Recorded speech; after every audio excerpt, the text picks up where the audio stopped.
और ये minority commission के माध्यम से इस देश में जिहाद को और आतंक को पनपाने वाली मानसिकता को सनातन के पैसे से, सनातन के मंदिरों के पैसे से मजबूत करना बंद कीजिए।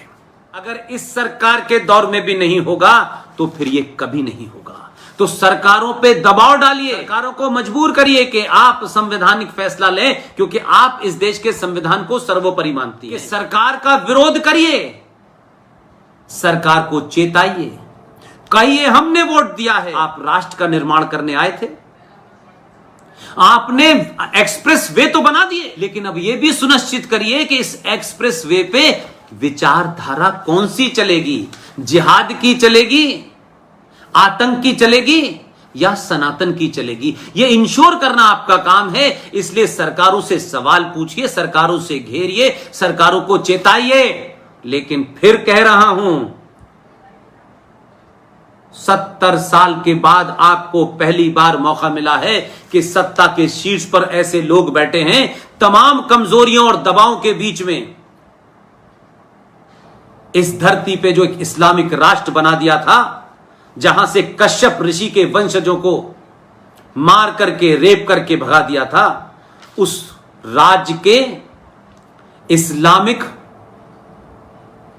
कॉन्स्टिट्यूशन को कबाड़े में फेंक दिया। तो सरकार को गिराने की जरूरत नहीं है, यह गिराने का खेल नहीं होने देंगे, क्योंकि हमने बनाई है। हां, हम इनको मजबूर करेंगे, इनको बार बार बताएंगे, उस बताने के जितने भी नियम हैं उनका पालन होना चाहिए। लेकिन सरकार हटा करके किसकी सरकार लाएंगे? कौन है वो लोग, कहां हैं वो लोग? इसलिए आप ये चाहते हैं 1000 साल की गुलामी के बाद समाज में चेतना जागी है तो सरकार यकायक बदल जाएगी। सरकार की अपनी बाध्यताएं होती हैं, सरकार की अपनी लिमिटेशंस होती हैं। सरकार को कब कब करना है, कैसे करना है, यह सरकार का काम है। लिहाजा हमारा काम यह है कि सरकार को यह एहसास कराते रहना कि आप तमाम काम करिए, लेकिन इस संविधान के साथ जो जघन्य अपराध हुआ है उसे खत्म करिए। तो संविधान में जनसंख्या नियंत्रण कानून की बात कही गई है, उसे तत्काल लागू कीजिए। यूनिफॉर्म सिविल कोड की बात कही है, तत्काल लागू कीजिए। और यह माइनॉरिटी कमीशन के माध्यम से इस देश में जिहाद को और आतंक को पनपाने वाली मानसिकता को सनातन के पैसे से, सनातन के मंदिरों के पैसे से मजबूत करना बंद कीजिए। कि सनातनी शांति प्रिय है, सनातनी सौहार्द की बात करता है, लेकिन उसके बाद उनका कहना है कि सनातनी शांति प्रिय है, सौहार्द की बात करता है। लेकिन अगर सनातनी के मार्ग कंटक में अगर कोई हथियारों की भाषा समझता है तो सनातनी को अपने सामर्थ्य का पूरा परिचय देना चाहिए। एक सामर्थ्यहीन, एक कमजोर सनातनी ना अपने घर को बचा सकता है, ना राष्ट्र को बचा सकता है। इसलिए माइनॉरिटी कमीशन को खत्म कराने के लिए मुहिम चलाइए और इस माइनॉरिटी कमीशन पे डिबेट करिए।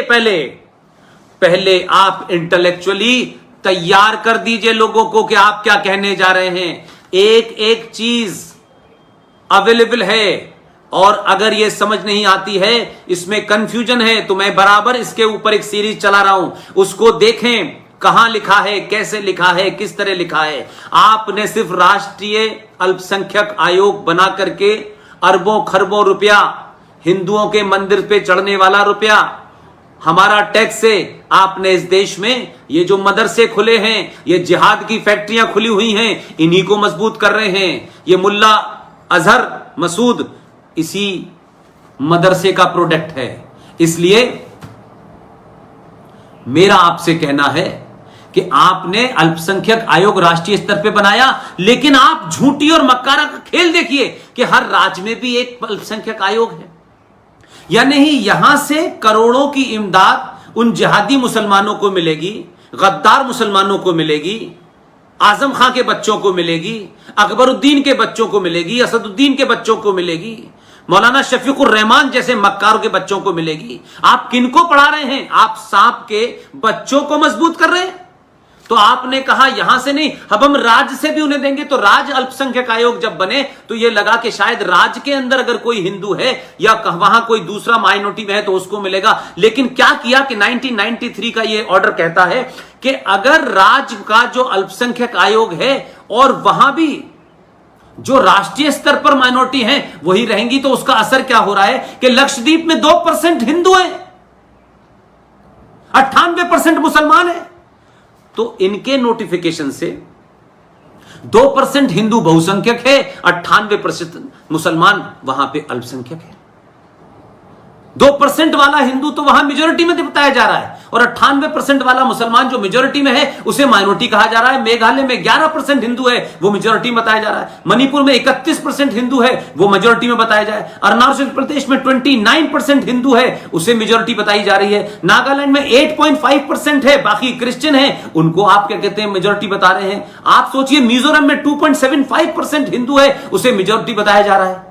और वहां जो 97% ईसाई हैं उन्हें आप माइनॉरिटी बता रहे हैं। जम्मू कश्मीर में 28% हिंदू है और उसके बाद 71% मुसलमान है। 71% मुसलमान माइनॉरिटी है और 28% हिंदू मेजॉरिटी है। इस तरीके का पाखंड है। तो राज्य स्तर पर हमें पता चला कि 2011 के सेंसस जनसंख्या जो हुई, जनगणना जो हुई, उससे भारत देश के 8 राज्यों में हिंदू माइनॉरिटी में है। तो हमको लगा कि राज्य माइनॉरिटी आयोग जो है वो शायद राज्य के माइनॉरिटी का शायद साथ देगी, लेकिन नहीं, वहां से भी करोड़ों रुपया दे करके उन जिहादियों को दिया जा रहा है। तो मुझे बताइए, आपके पास पढ़ने के लिए आपकी फीस कैसे कम होगी, आपको स्कॉलरशिप कैसे मिलेंगे? क्योंकि सरकारों को सत्ता पे बैठना है, बैठने के लिए वोट देना है। सरकार आएगी जाएगी, सरकार राष्ट्र नहीं है, राष्ट्र परमानेंट है, राष्ट्र स्थायी है। इसलिए कौन सरकार आएगी कौन जाएगी, सरकार का आना जाना दुनिया में होता है। लेकिन यह पहला देश है 70 सालों में सरकारों ने इस राष्ट्र को कमजोर किया है और राज्य सत्ता को मजबूत किया है। जब तक रहते हैं अपने लिए संविधान में, संसद में कानून बनाएंगे, पुलिस में कानून बनाएंगे, नियम बनाएंगे। ऐसे ऐसे नियम बनाए गए हैं कि अगर आप माइनॉरिटी हैं तो मुसलमानों को पुलिस में भर्ती होने के लिए खास रियायत दी जाएगी। और वो खास रियायत देने के बाद उत्तर प्रदेश के अंदर एक समाजवादी सरकार के अंदर एक मुसलमान मिनिस्टर कहता है कि हमने ऑर्डर जारी कर दिए हैं थानों के अंदर कि मुसलमान पे एफआईआर करने से पहले हमसे पूछा जाए। ये सारा का सारा प्रकल्प यही है। हमारा डकैत, हमारा माफिया, हमारा लुटेरा, हमारा बलात्कारी, हम उसकी पैरवी करेंगे। हम कसाब को भी बचाएंगे, हम याकूब मेनन को भी बचाएंगे। याकूब मेनन को फांसी दी जाएगी तो कहेंगे ये जुडिशियल किलिंग है। इसलिए राज्य सरकारों के अंदर जहां जहां भी राष्ट्रवादी हैं, अपने राज्य के अंदर जाइए। ये मैंने 8 राज्य आपको बताए हैं। इन राज्यों के अंदर हिंदू माइनॉरिटी में है, आप वहां पीआईएल दाखिल करें और पूछें कि भाई राष्ट्र के स्तर पर कोई कैसे माइनॉरिटी हो सकता है, राज्यों के स्तर पर हो सकता है। तो राज्यों के स्तर पर जो माइनॉरिटी है उसको फायदा दें। पहले तो मैं इस बात के ही खिलाफ हूं कि यह भारत की जो परिकल्पना है, जो संविधान है, उसके खिलाफ है। तो माइनॉरिटी कमीशन पूरे तौर से समाप्त होना चाहिए। इसकी सेकुलर भारत में कोई जगह नहीं होनी चाहिए। और अगर यह है तो मुसलमानों को इससे बाहर करना चाहिए। 25 से 30 करोड़ पॉपुलेशन, जो पूरे पाकिस्तान की पॉपुलेशन 20 करोड़ है,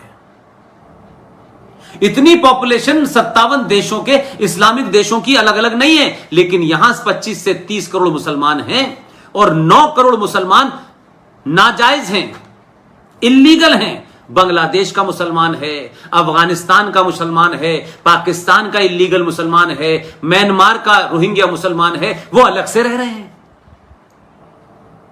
अगर इसमें हटा करके, अगर मैंने लगाया, पहले तो यह खत्म होना चाहिए इन टोटलिटी। अगर इस सरकार के दौर में भी नहीं होगा तो फिर यह कभी नहीं होगा। तो सरकारों पे दबाव डालिए, सरकारों को मजबूर करिए कि आप संवैधानिक फैसला लें, क्योंकि आप इस देश के संविधान को सर्वोपरि मानती हैं।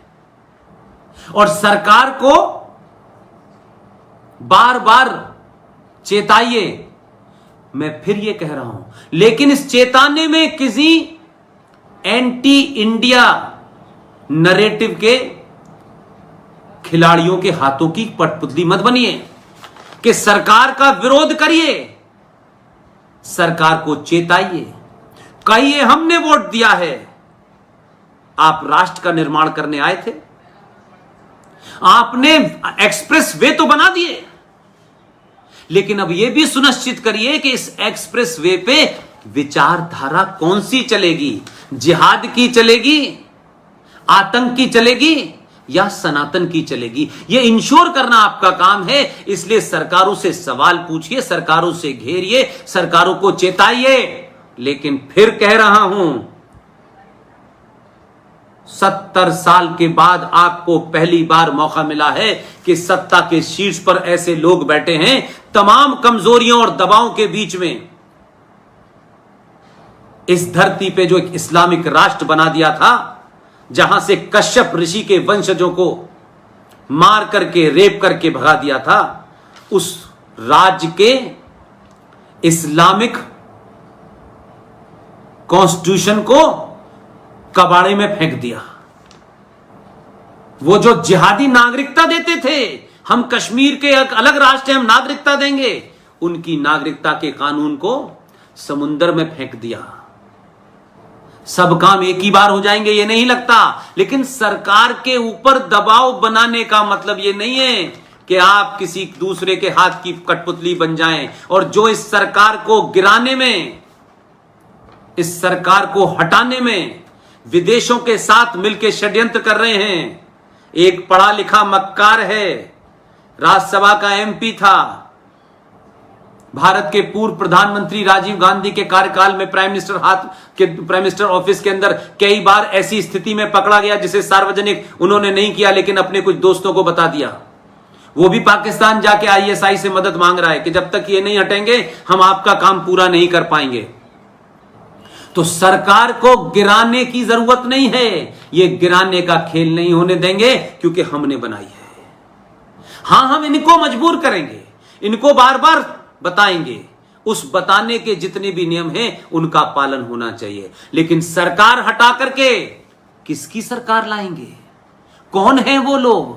कहां हैं वो लोग?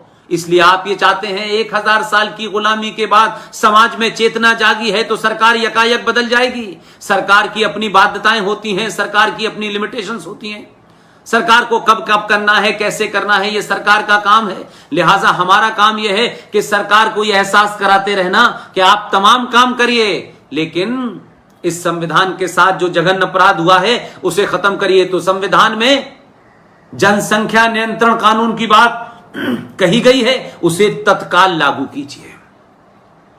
यूनिफॉर्म सिविल कोड की बात कही है, तत्काल लागू कीजिए।